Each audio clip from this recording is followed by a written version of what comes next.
Hello दोस्तों, आप सभी का फिर से एक नए वीडियो में स्वागत है। तो आज की इस वीडियो में कक्षा 10 के अर्धवार्षिक परीक्षा हिंदी के पेपर को देखने वाले हैं, जिसका कोड है GM2। तो आज से इस पेपर को पूरा हल करने वाले हैं आपके यह बोर्ड एग्जाम के लिए और वार्षिक एग्जाम के लिए, अर्धवार्षिक एग्जाम के लिए काफ़ी इंपॉर्टेंट है, इसलिए इस पेपर को पूरा देख कर जाइएगा।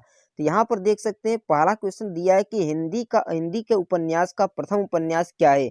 यानी हिंदी का प्रथम उपन्यास क्या है। तो हिंदी का जो प्रथम उपन्यास है परीक्षा गुरु हो, क्या है, परीक्षा गुरु है, जिसे लाला श्रीनिवास दास ने लिखा है। उसके बाद दूसरा क्वेश्चन दिया कि सरस्वती पत्रिका के संपादक कौन है। तो सरस्वती पत्रिका के संपादक महावीर प्रसाद द्विवेदी को माना जाता है। किसे? महावीर प्रसाद को द्विवेदी को माना जाता है। उसके बाद तीसरा क्वेश्चन दिया कि परशुराम की प्रतीक्षा के लेखक कौन है। तो परशुराम की प्रतीक्षा के लेखक जो है रामधारी सिंह दिनकर हैं। तो ऑप्शन नंबर बी बिल्कुल राइट उत्तर हो जाएगा। उसके बाद कहा कि उसने कहा था विधा कौन सी है। उसने कहा था कौन सी विधा है। तो उसने कहा था जो कि कहानी है। कौन सी है? उसने कहा था एक कहानी विधा है। उसके बाद कहा है कामायनी महाकाव्य के रचयिता कौन है, किसने रचनाकार की है। तो जयशंकर प्रसाद ने लिखा है। कामायनी को किसने लिखा है? जयशंकर प्रसाद ने लिखा है।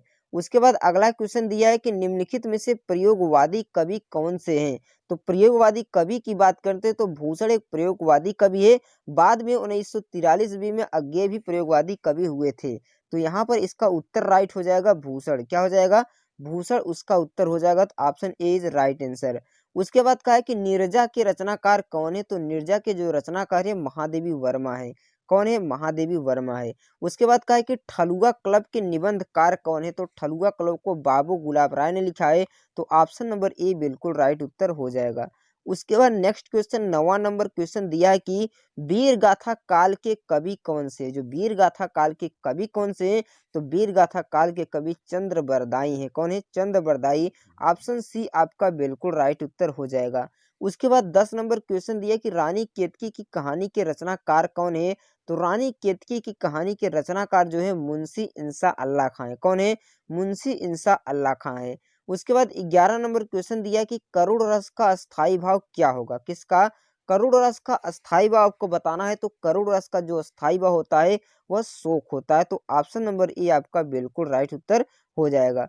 12 नंबर क्वेश्चन दिए कि रोला के प्रत्येक चरण में कितनी मात्राएं होती है। तो रोला के प्रत्येक चरण में 24 मात्राएं होती है। जो विषम होता है इसमें 13 मात्राएं और सम में 11 मात्राएं होती है।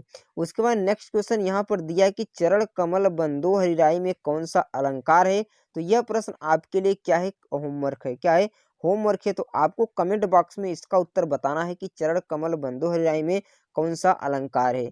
उसके बाद नेक्स्ट क्वेश्चन दिया है कि इंद्र का पर्यायवाची क्या होगा। तो इंद्र का जो पर्यायवाची होगा तो सुरेंद्र होगा। चर और अचर में कौन सा समास है। तो चर और अचर में द्वंद्व समास है। कौन सा समास है? चर और अचर में द्वंद्व समास है। उसके बाद दिया गया 16 नंबर क्वेश्चन प्रत्युपकार में कौन सा संधि है। तो प्रतिधन उपकार प्रत्युपकार में यड़ संधि है। कौन सा है? यड़ संधि है। तो ऑप्शन नंबर बी बिल्कुल राइट हो जाएगा। 17 नंबर क्वेश्चन दिया कि पक्षी का पर्यायवाची क्या होगा। तो बिहग भी होगा, खग भी होगा, द्विज भी होगा। तो ऑप्शन नंबर डी इनमें से सभी बिल्कुल राइट उत्तर हो जाएगा।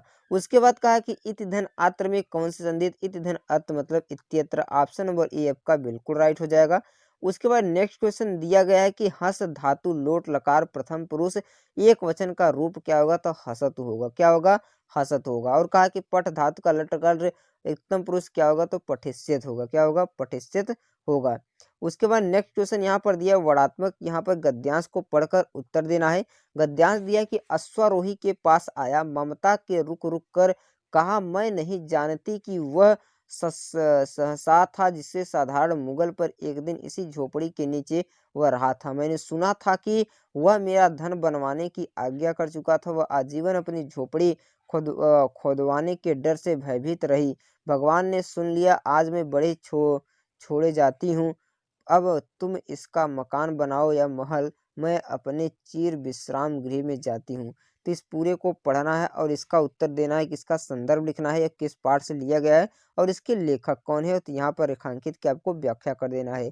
उसी प्रकार यहाँ पर पद्यांश दिया है तो पद्यांश को दोनों में से एक को पढ़ना है और एक में से आंसर आपको देना है। उसके बाद नेक्स्ट क्वेश्चन, तीसरा क्वेश्चन दिया है कि दिए गए में से संस्कृत अनुवाद कीजिए। अस्माकं संस्कृत का विदय गतिशीलम वर्षते मानव जीवनम संस्कृत कुर्वम एवं यथा समयम नवा नवा विचारा धरती स्वीकुरोत नवा शक्ति परिणति अत दुराग्रह नास्ति अति। इस सभी को पढ़कर इसका आपको अनुवाद करना है, अथवा आप इसका अनुवाद कर सकते हैं, बंधन मरण वापि जय वापि पराजय उभयत्र समो वीर वीर भाव वीरता। इसको में से एक का आप अनुवाद कर दीजिए। दिए गए लेखकों में से आपको जीवन परिचय उनकी रचना लिखना है। आचार्य रामचंद्र शुक्ल, जयशंकर प्रसाद, राजेंद्र प्रसाद, किसी एक में लिखना है। उसी प्रकार आपको कवियों में से सूरदास, तुलसीदास, रामनरेश त्रिपाठी में से किसी एक को लिखना है। उसके बाद का अपनी पाठ्यपुस्तक से याद आपको एक श्लोक लिखना है और इसका उत्तर देना है। चंद्रशेखर आसीत वीर केन पूज्यते संस्कृत शब्दा से तात्पर्यम वाराणसी केसा संगम स्थली अस्ति। तो इसका उत्तर आपको देना है। उसके बाद कहा है कि आपको निबंध लिखना है विद्यार्थी अनुशासन पर, मेरी प्रिय पुस्तक पर, कंप्यूटर शिक्षा पर व स्वदेश प्रेम पर। तो तीन चारों में से किसी एक पर आप निबंध लिखेंगे, आपको टोटल 12 नंबर मिल जाएगा। इस तरह से आपने अर्धवार्षिक एग्जाम के पेपर को पूरा हल कर सकते हैं। अगर आप अर्धवार्षिक एग्जाम पेपर और वार्षिक एग्जाम के पेपर को हल करेंगे तो आपने बोर्ड एग्जाम में काफ़ी अच्छा नंबर प्राप्त कर लेंगे। इसलिए आपको बोर्ड एग्जाम की तैयारी से पहले इन सभी प्रश्नों को हल करके जरूर जाना है। आई होप फ्रेंड ये वीडियो आपको पसंद आई होगी। अगर वीडियो पसंद आए तो वीडियो को लाइक कर दीजिएगा। चैनल पर नए हैं तो चैनल को सब्सक्राइब जरूर कीजिएगा।